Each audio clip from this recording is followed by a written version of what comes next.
Well, hey folks, it's your old pal, King Waspinator. Welcome back to Total Party Skills. Last night had session 5 of my Spelljammer campaign.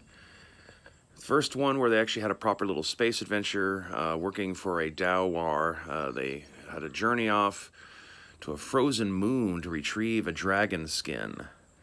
Now, the adventure module that I basically have adapted as the basis for this little quest is the Kobold Hall adventure from the end of the 4th edition Dungeon Master's Guide.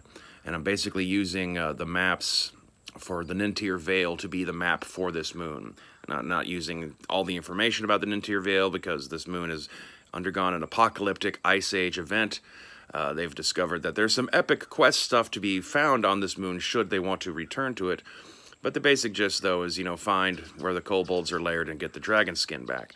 What the characters didn't know going in is that the kobolds aren't actually pirates. They stole the dragon skin to use it to help incubate a trio of lunar dragon eggs that were the last clutch eggs from their dragon queen who died when the neighboring moon of Ninlast was destroyed. And this is also when the characters get their first indication that there's something going on with the space elves blowing up planets, eventually to cue into some variant of the Light of Xerixis module later down the road.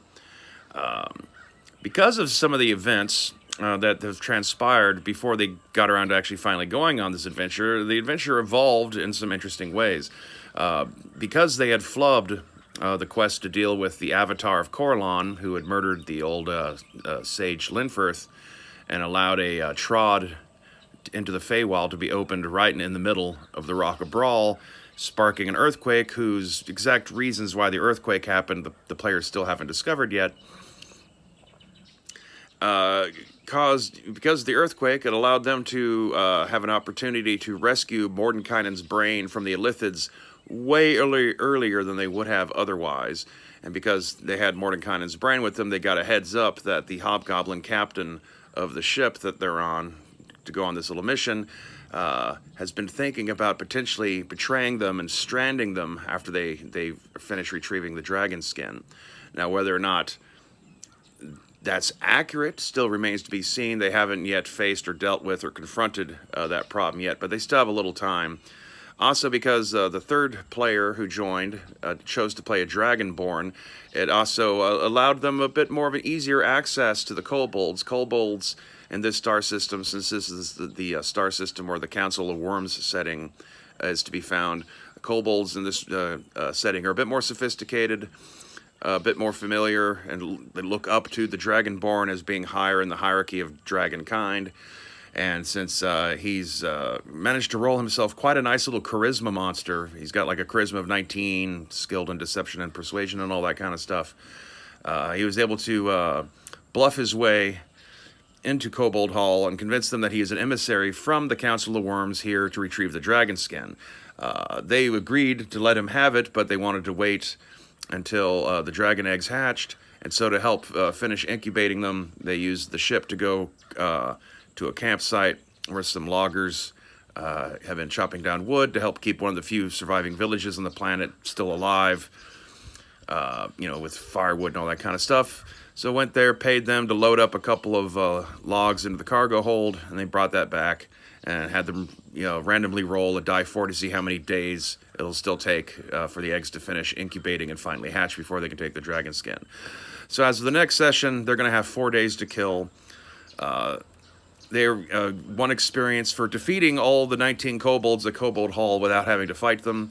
Had they gone through and not had a Dragonborn character with them, and had to either fight their way through or sneak in, they would have discovered that, this dragon skin weighs like a ton. They would have had no idea that it was being used to hatch some dragon eggs, so they also would have potentially had 3 dragon eggs on their hands, and a small pile of treasure that they would have to also somehow find some way to sneak out of Kobold Hall without having to fight their way through. Ironically, whereas, the last quest they went on, went pretty dismally overall in terms of outcomes, this one has gone about as ideal as you could ask for in terms of them using their brains and trying to find peaceful solutions to get through this without having to create, some sort of interplanetary incident. And so next week, we'll just see how things go as they kill a couple days, and try to return back to Brawl. And eventually, once we figure out exactly the length of time that this group is away before they're actually able to rendezvous with the Rock of Brawl, then we'll jump back to the second half of the party that has remained behind on the asteroid, and find out what they've been up to during this period of time. But first, I want to know what the time frame is that has to be filled before both groups can reunite, and then decide whether or not they want to, go off and deal with the plight of the poor frozen peoples of Nintir, or if they want to go off on any of the other epic quests that are available to be unlocked from the group that stays in the Rock of Brawl and what they find themselves getting involved in. Brawl is damaged, and so it's going to start drifting off course from its orbit around the gas giant where the game started.